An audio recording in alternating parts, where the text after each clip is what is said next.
नमस्कार. आज आपण एका अत्यंत महत्त्वाच्या जेव्हा दोघेही एकमेकांना संपर्क करणे थांबवतात, तेव्हा नात्यातील खेळ कसा पलटतो. कल्पना करा, तुमच्या जीवनात एक असा क्षण आला आहे जिथे फोन सायलेंट आहे, स्क्रीनवर कोणाचा मेसेज नाही आणि रिंग वाजत नाही. हे ठरवून केलेलं नाही, कोणी कोणाशी भांडलेलं नाही, गुड बायचे मोठे डायलॉग झालेले नाहीत. फक्त एक गहन शांतता आहे. ज्या दोन व्यक्तींच्या सान्निध्यात एक ऊर्जा होती, त्या आता अचानक स्तब्ध झाल्या आहेत. मेसेजेसची मालिका थांबली, रात्रीचे कॉल बंद झाले. बाहेरून पाहणाऱ्याला वाटेल चॅप्टर क्लोज, गोष्ट संपली. पण खरी गोष्ट तिथेच सुरू होते जिथे सगळे थांबतात. हे संपणे नाही, तर तुमच्या दोघांच्या मानसिक जगात होणाऱ्या एका अभूतपूर्व भूकंपाची सुरुवात आहे, ज्याची कल्पना तुम्हाला अजून आलेली नाही. ही ती वेळ आहे जिथे भावनांचे जुने मैदान पूर्णपणे बदलून टाकावे लागते. रिलेशनशिप सायकॉलॉजीनुसार आपल्या नात्यांमध्ये अनेकदा दोन मुख्य भूमिका असतात. एक असते टाळणारी आणि दुसरी असते दूर जाणारी व्यक्ती. त्यांच्यासाठी दूर राहणे म्हणजे मी सुरक्षित आहे आणि माझं नियंत्रण माझ्या हातात आहे. त्यांना पक्की खात्री असते की मी मागे हटलो तरी समोरचा माणूस माझा पाठलाग करत येईल आणि तेव्हा मीच नियम ठरवेन. आणि दुसरी भूमिका असते चिंताग्रस्त, पाठलाग करणाऱ्या व्यक्तीची. त्यांची सवय काय? जेव्हा समोरची व्यक्ती दूर जाते, तेव्हा ही पोकळी भरणे, नात्याचा धागा घट्ट पकडणे आणि कनेक्शन जिवंत ठेवणे. मी पाठलाग केला नाही तर नातं तुटेल, हा त्यांच्या मनाचा ऑटोमॅटिक मोड असतो. आणि आता गोष्ट पलटली आहे. तुम्ही दोघेही पूर्णपणे थांबला आहात. नो कॉन्टॅक्ट दोन्ही बाजूंनी आहे. ही शांतता, ती मुद्दाम पाळलेली असो वा सहज आलेली, नात्यातील गेम बदलण्यासाठी जमीन तयार करते. बाहेरून काहीच दिसत नाही, फक्त दोन लोक शांत आहेत, पण त्या शांततेखाली एक मोठी हालचाल सुरू आहे. ज्या अहंकाराला नेहमी पाठलाग आवडायचा, तो आता थरथरत आहे. आणि ज्या तुमच्या भागाने नेहमी शांततेला घाबरून पळ काढला, तो आता त्या शांततेत श्वास घेण्यास शिकत आहे. तुम्हाला वाटणारी ही स्थिरता खरी तर एक मानसिक हालचाल आहे. ही मेसेज किंवा कॉलची हालचाल नाही, तर भावनिक गुरुत्वाकर्षण एका व्यक्तीकडून दुसऱ्या व्यक्तीकडे सरकण्याची प्रक्रिया आहे. आणि हा तो नेमका बिंदू आहे जिथे नात्यातील सत्तेचे गणित शांतपणे उलटे होते. लोक फक्त मोठ्या भांडणांबद्दल बोलतात, पण खरा आणि मोठा बदल तिथे घडतो जिथे सर्व काही शांत होते. आज आपण याच अदृश्य शक्तीवर बोलणार आहोत. ही शांतता तुम्हाला तुमचा मूळचा चेहरा कसा दाखवते आणि तुम्ही तुमच्या भावनांचा रिमोट कंट्रोल त्यांच्या हातातून स्वतःकडे कसा परत घेता. हे स्टोइकिझम आहे. याचा अर्थ अभिनय करणे नाही, तर तुमच्या भावनांना तुमच्या कृतीवर नियंत्रण ठेवू न देण्याचा एक जागरूक निर्णय. हा नात्यातील लढाई जिंकण्याचा नाही, तर स्वतःला जिंकण्याचा प्रवास आहे. चला तर मग ही गूढ शांतता तुमचा खेळ नेमका कसा पलटवते ते सविस्तर पाहूया.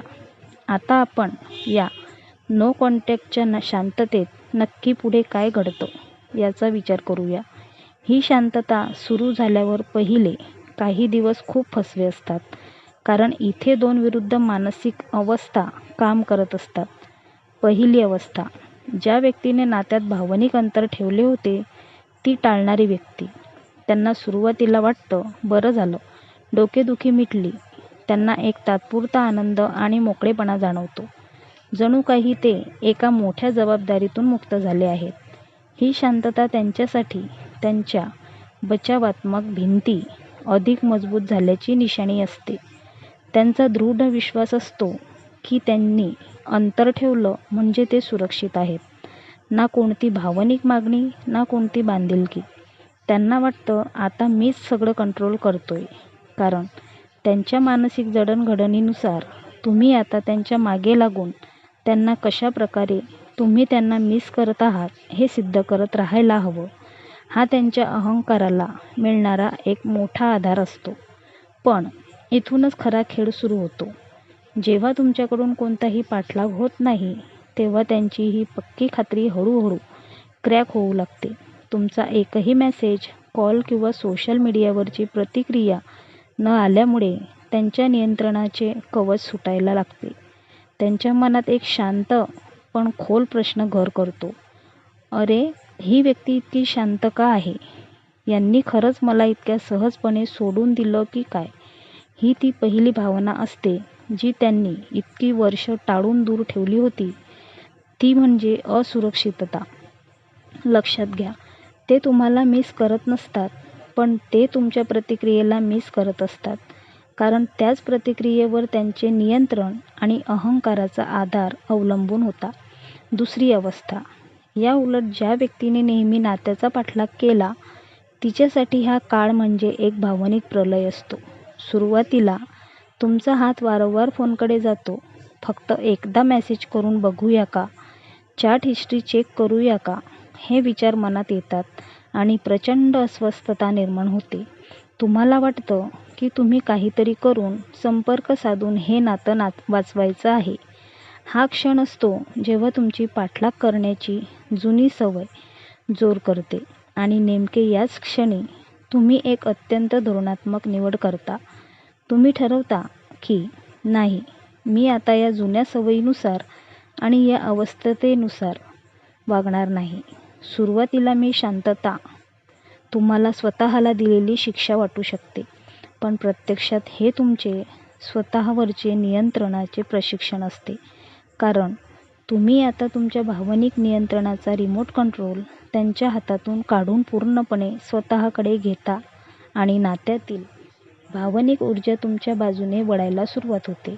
आता आपण पाहूया की सत्तेचे हस्तांतरण आणि वाढती अस्वस्थता. शांततेचा पहिला टप्पा पार पडल्यावर तुम्ही हळूहळू हे समजून घेता की ही शांतता आता तुमची मजबुरी नाही, तर आत्मसन्मानाचा आधार बनत आहे. तुमच्यासाठी ही शांतता आता एका शक्तिशाली शस्त्राप्रमाणे काम करते. तुम्ही मला काय वाटतंय या भावनिक विचारातून बाहेर पडून मला काय करायचं आहे या कृतीवर लक्ष केंद्रित करता. हा स्टॉइकिझमचा मूळ नियम आहे. भावनांचा अनुभव घ्या, त्यांना जाणवा, पण त्यांच्या आधारावर वागू नका.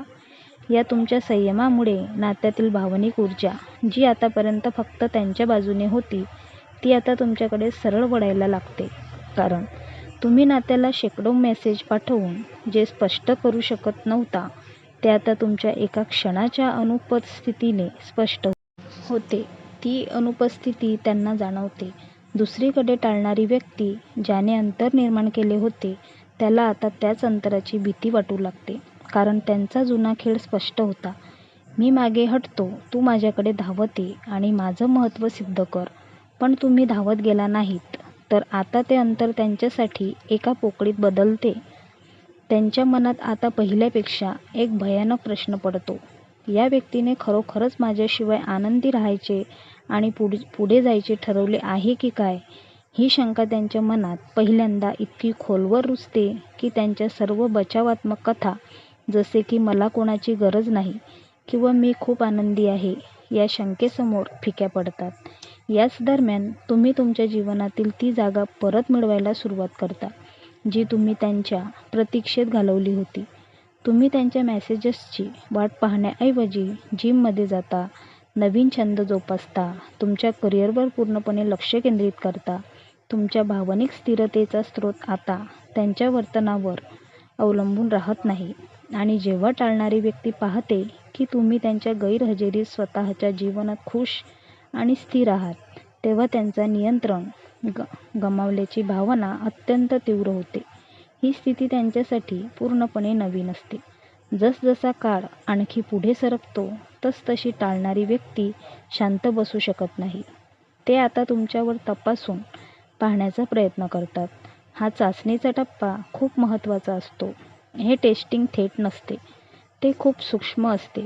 सोशल मीडियावर तुमच्या जुन्या फोटोला लाईक करणे, तुमच्या स्टोरीज वारंवार पाहणे, कधीतरी एक हाय मेसेज टाकणे, जो वरकरणी अगदी साधा आणि निष्पाप वाटतो, पण त्याचा उद्देश एकच असतो: तुमच्या भावनिक प्रतिक्रियांची चाचणी घेणे. ते पाहू इच्छितात की तुमच्या नो कॉन्टॅक्टच्या भिंतीला कुठे तडा गेला आहे का. ते तुमच्या प्रतिक्रियेची बारीकशी अपेक्षा ठेवतात आणि इथेच तुमच्या संयम आणि स्पष्टतेची खरी परीक्षा असते. हा तुमच्या भावनिक प्रतिकारशक्तीचा क्षण असतो. तुम्हाला स्पष्टपणे दिसतं की ते जे काही करत आहेत ते खरे प्रेम किंवा प्रामाणिक पश्चाताप नाही, तर नियंत्रण परत मिळवण्याचा एक प्रयत्न आहे. त्यांना हे तपासायचं असतं की मला अजूनही या व्यक्तीवर प्रभाव टाकता येतो का. इथे तुमची प्रतिकारशक्ती कामी येते. तुम्ही त्या छोट्या मेसेजला किंवा लाईकला महत्त्व देत नाही. तुम्ही त्याकडे केवळ माहिती म्हणून पाहता, भावनात्मक प्रतिक्रिया म्हणून नाही. तुमचा संयम त्यांच्या अपेक्षेपेक्षा जास्त असतो. तेव्हा तुम्ही या चाचणीला प्रतिसाद देत नाही, तेव्हा त्यांचा जुना खेळ उलगडतो. तुमच्याकडून कोणतीही प्रतिक्रिया न मिळाल्याने त्यांना कळते की त्यांचे जुने नियम आता काम करत नाहीत. त्यांच्या मनात गमावण्याची भीती वाढू लागते. हे फक्त मिसिंग नाही, तर माझं नियंत्रण गमावलं आणि माझं नात्यातील महत्त्व कमी झालं, ही भीती त्यांना सतावू लागते. तुमच्या या न थांबता जगण्याने तुम्ही तुमच्या अनुपस्थितीची ताकद त्यांच्यावर पूर्णपणे काम करू देता. आणि शेवटी शांततेचा हा दीर्घकाळ तुम्हाला एक महत्त्वपूर्ण टप्प्यावर घेऊन जातो. हा टप्पा आहे भावनिक अलिप्तता आणि स्वातंत्र्याचा. तुम्ही त्यांच्या अस्तित्वापासून आणि त्यांच्या वर्तनापासून भावनिकरित्या अलिप्त होता. याचा अर्थ तुम्ही थंड झालात किंवा तुम्ही कठोर झालात असा अजिबात नाही. याचा खरा अर्थ आहे तुमची भावनिक स्थिरता आता त्यांच्या कृतीवर अवलंबून नाही. तुमचे हृदय शांत होते आणि मन पूर्णपणे स्पष्ट होते. तुम्हाला हे सत्य उमगते की माझं मूल्य त्यांच्या प्रतिसादात नाही, ते माझ्यात आहे. तुम्ही थांबल्यामुळे तुम्ही केवळ नातं वाचवण्याचा पाठलाग सोडला नाही, तर तुम्ही स्वतःला परत मिळवलं.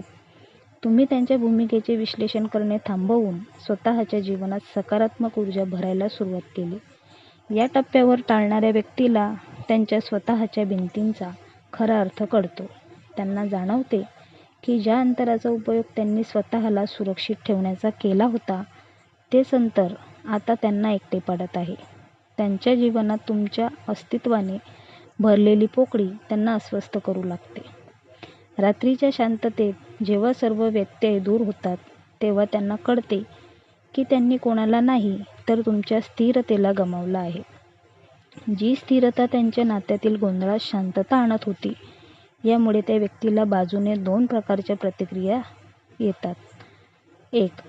काही लोक आणखी माघार घेतात. ते भीतीपोटी आणखी दूर जातात. स्वतःला पटवून देतात की त्यांना कोणाची गरज नाही, पण ते आयुष्यभर याच चक्रात अडकतात. 2. काही लोक संपर्क साधतात. यावेळी ते आधीपेक्षा वेगळ्या, अधिक नम्र आणि उत्सुक पद्धतीने संपर्क साधतात. कारण आता त्यांना माहीत आहे की त्यांचे जुने भावनिक डावपेच तुमच्यावर चालणार नाहीत. पण लक्षात ठेवा, त्यांचा संपर्क येणे किंवा न येणे ही गोष्ट आता निर्णायक राहिली नाही. खरी जिंकण्याची वेळ ती असते जेव्हा त्यांचा संपर्क आला तरी तुमच्या भावनिक स्थितीवर त्याचा कोणताही नकारात्मक परिणाम होत नाही. त्यांचे बोलणे, त्यांची स्तुती, त्यांची नाराजी यापैकी कोणतीही गोष्ट तुम्हाला तुमच्या आत्ममूल्यापासून हलवू शकत नाही. तुम्ही नात्यातील भावनिक खेळातून पूर्णपणे बाहेर पडला आहात. तुमची शांतता त्यांची भीती बाहेर काढते. तुमचा संयम तुम्हाला तुमची अखंड ताकद दाखवतो. रिलेशनशिप सायकोलॉजीच्या दृष्टीने हा खेळ तेव्हा पलटतो जेव्हा तुम्ही त्यांच्या नियंत्रणाखालील खेळाचे नियम खेळणे थांबवता आणि तुमच्या आत्मसन्मानाचे नियम लागू करता. तुम्ही शांतपणे थांबलात, तुम्ही परिस्थिती पाहिली आणि तुम्ही स्वतःसाठी योग्य ती निवड केली. आणि याच शांत पण अत्यंत शक्तिशाली निर्णयात तुम्ही नातं वाचवलं नसलं तरी स्वतःला वाचवलंत आणि नात्यातील खेळ कायमचा पलटवला. शांत राहा, स्थिर राहा आणि या शांततेला तुमच्या जीवनातील सर्वात मोठी ताकद बनवा. आजचा व्हिडिओ आवडला असेल तर व्हिडिओला एक लाईक नक्की करा. धन्यवाद.